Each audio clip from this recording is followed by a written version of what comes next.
balance of payment situation was already very grim in mid-1990. The situation was made worse by the Gulf War, which resulted in a steep increase in the crude oil price. There were two difficulties. One was that the current account deficit was rising. Second, and more importantly, it was becoming extremely difficult to finance that current account deficit. In fact, the trigger of the 1991 crisis was really the balance of payments situation. And that is why I started with that. And by the end of 1990, the calendar year 1990, our reserve position has become so bad that we hardly had 3 weeks level of imports, the foreign exchange equivalent. And therefore, we had to do something in order to bring about quick reversal of the situation.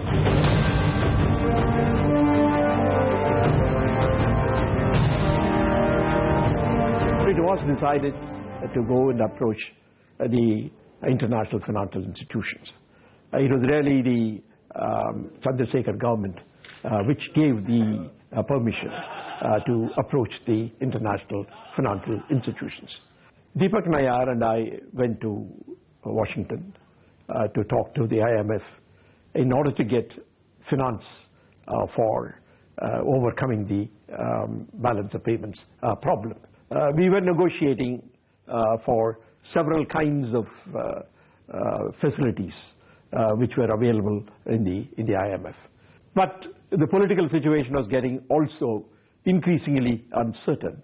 And I do recall that when both Deepak and I were in Washington, the Chandrasekhar government also fell.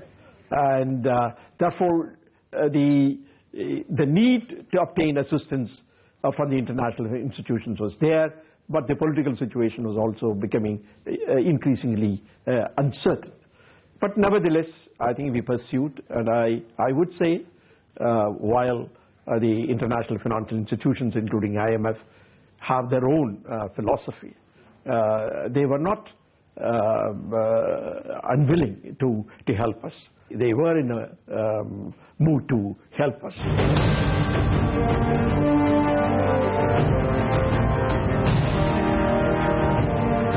In the late 1990s, when we were negotiating with various people for institutions, not people, institutions, for finding finance, one of the questions that frequently came up was, what are you doing on your own?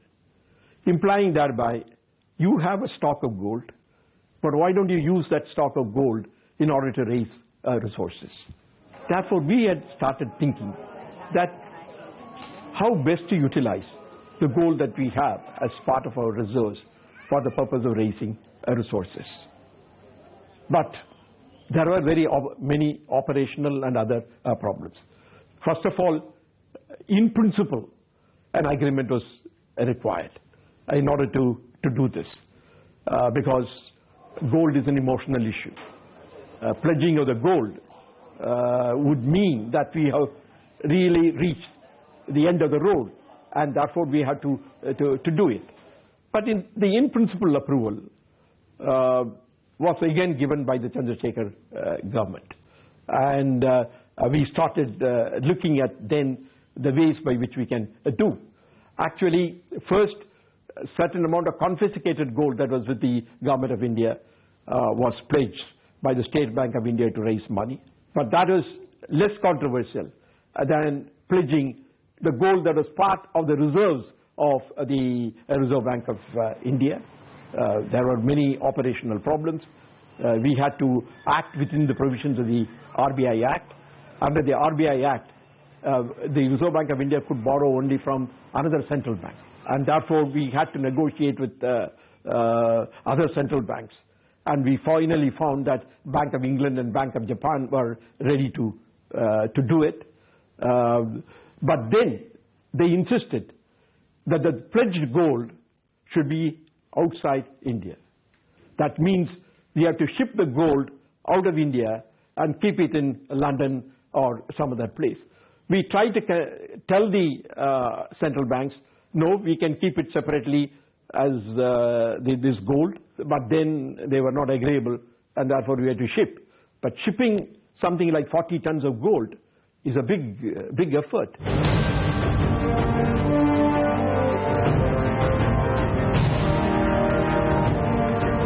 The commercial airlines agreed, but then later on they said, no, look, we are taking a big risk, and therefore we had to charter once a plane in order to carry gold.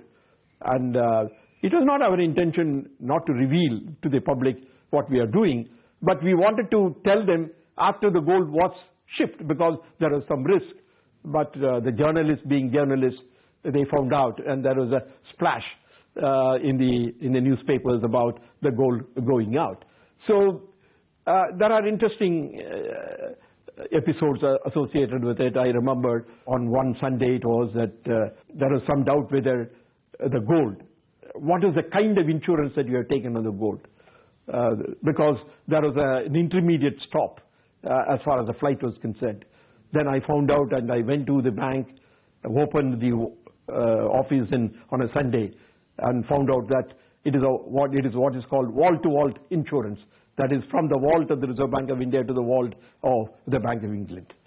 Another interesting episode was that we were monitoring the movement of the gold from the Reserve Bank of India vault to the airport.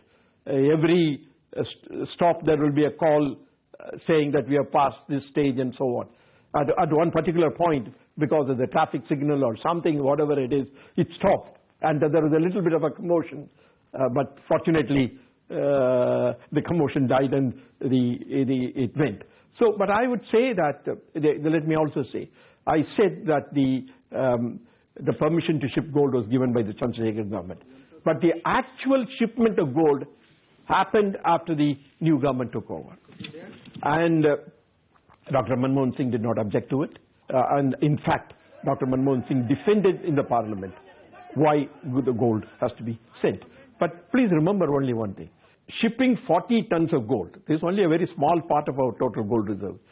Shipping, because there are rules, they only about 10 to 15% of the gold of the Reserve Bank of India can be kept outside India. Therefore, it is a very small part of our total reserves. But even then, it was for the purpose of raising less than $500 million. Today, in terms of the capital flows, in 1 week or even on one day, you get the $500 million. That's a change I want to tell you in the picture.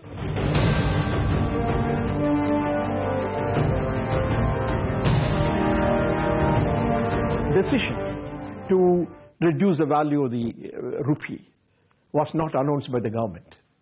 Normally, devaluation decisions are announced by the government, but that was not the way it was done. It was actually done by the Reserve Bank of India as part of its daily operations in changing the exchange rate. And that came as a big shock to the market. So on July 1st, when we first decided to devalue or reduce the value of the currency, the rupee, it came as a shock to the market. And it was also decided to do it in 2 steps, not in one go. So it was done on July 1 and July 3. And that is why the code word for this was hop, skip, and jump. So why was this done in 2 steps? I think it was done in 2 steps because we wanted to test the waters with the first decision and then follow it up. People are saying sometimes that, was there any second thought in Delhi about the devaluation decision? I was certainly not aware of it. And I remember on July 3rd, I got a call from Dr. Manmohan Singh, who was the finance minister, who was steering the whole thing. And he simply asked a very neutral question. And I simply said, I have jumped. And that is the end of that decision to devalue. So I must say that it is a very bold decision on the part of the government. It was almost the first decisive action taken by the new government. It is almost within a week of that. Obviously, the devaluation decision has always a political connotation. It is not necessarily, it is not always an economic decision. Dr. Manmohan Singh, as the finance minister, took on himself the responsibility to convince the Prime Minister and the President, all of whom have to be on board in order to be able to do this. Therefore, the decision to devalue clearly showed to the market and to the world that we are serious in correcting our balance of payments situation.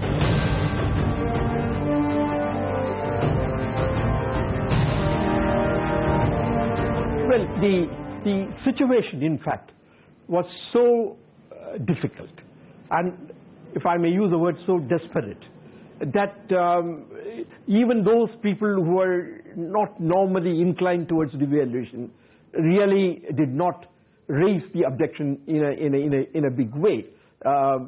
In a somewhat different situation, it could have happened that the opposition, particularly from a political or a sovereignty angle, would have raised it. But here was a situation in which the condition was such that the action had to be taken. There are some reports which say that Mr. Narasimha Rao, after the first step, had some reservations. But as far as I was concerned, who was at the executing end, I got no signal. And I did according to the plan. I went ahead and did it on July 3rd.